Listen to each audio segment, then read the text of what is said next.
How to link your bank account to your Cash application. So hello guys, welcome back to my YouTube channel. In this quick tutorial, I'll be showing you how to link your bank account to Cash App.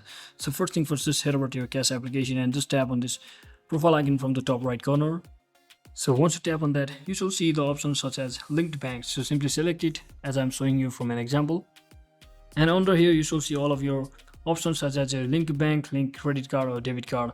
If you already have credit or linked, they will also be shown over here. So simply select the link bank option over here. And then you will be redirected to this page. As for your information, that Cash App uses Plaid to link your bank account.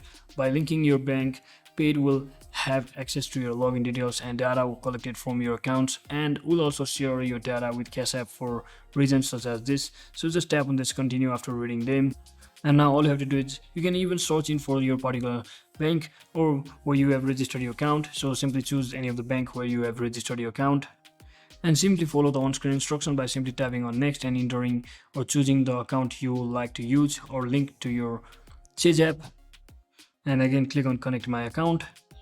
And finally, once you do all of that, you'll get a confirmation message saying bank account was successfully linked, and just click on done. And just like that, you will have successfully linked your bank account to Cash App. So that's it for today guys. Thanks for watching. Don't forget to like and subscribe. See you on the next one.